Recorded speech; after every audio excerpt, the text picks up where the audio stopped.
Throughout these 6.5 decades, Pakistan has violated the spirit of the treaty by inflicting 3 wars and thousands of terror attacks on India. Kari India kelap penrembiang sahisin yaka jingkadau klem nongrim, jong kari Pakistan yaka Jammu bat Kashmir, bat yaka jingkam trai yaki kato kani, ki benta ki bahap, hapo kaput, haka jingyatai balawanra daka United Nations Security Council, halor ka jinglong nongyelam na kabenta ka jingsuk. Unong mikmat jong ka India syaka UN, u ambasador Harish Parva Thaneni, ula penpau biang baki jaka sedoplang jong ka Jammu and Kashmir, bat ka Ladakh kidai ki benta ba kongsan, bat bomla ban penyaklat na kari India daka ba penksan, kilalong bat kinyailong kumda. Haba batai syusyu ba balai ka India kalapen kutno yaka Indus Water Treaty ulai kerteng yaka Pakistan kumka Global Epic Center of Terror. Ka India kalarung haka Indus Water Treaty nriu pausan stem mensyua daka jing sngopha daka mensim kababha bat ka jing yalong parlo habaro kini kinriu pausnem shiteng ka Pakistan kalapen kain yaka spirit of the treaty daka ba penlong yalai teli kitma badaki hajar teli ki jingsha thombor ha India laong uparva Thaneni hakini ki sau pausnem baladep daki pau hajarngut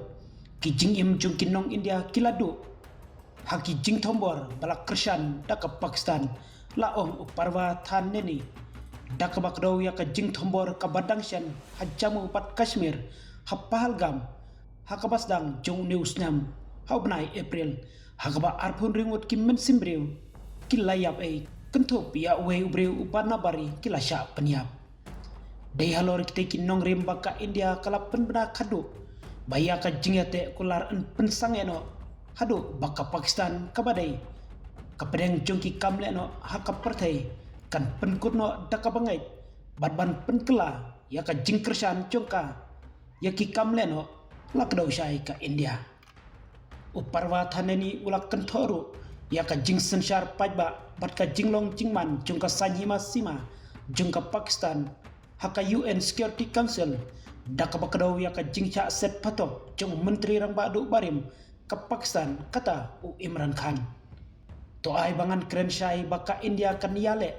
persya yaki kamle no balak kersan daka Pakistan la kalong hakano kono kadur bat yaki jing penpau jongka daka bor baro la banrapiang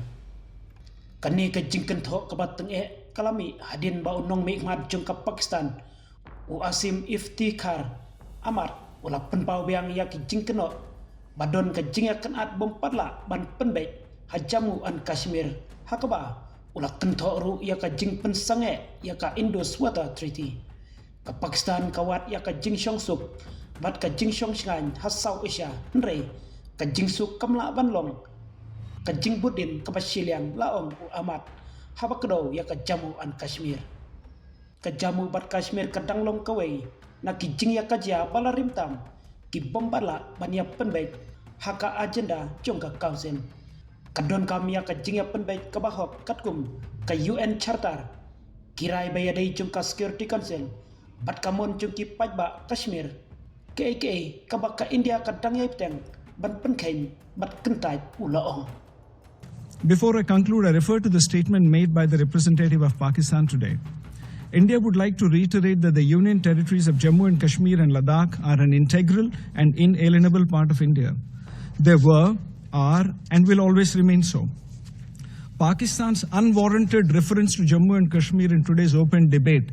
attests to its obsessive focus on harming India and its people.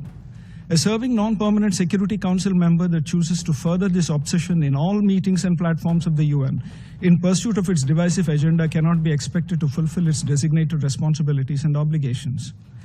India had entered into the Indus Waters Treaty 65 years ago in good faith, in a spirit of goodwill and friendship.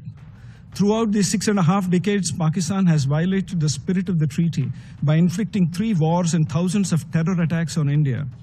In the last 4 decades, tens of thousands of Indian lives have been lost in Pakistan-sponsored terror attacks, the most recent of which was a Pahalgam terror attack in April 2025, which involved religion-based targeted killings of 26 innocent civilians by Pakistan-sponsored terrorists. It is in this backdrop that India has finally announced that the treaty will be held in abeyance until Pakistan, which is a global epicenter of terror,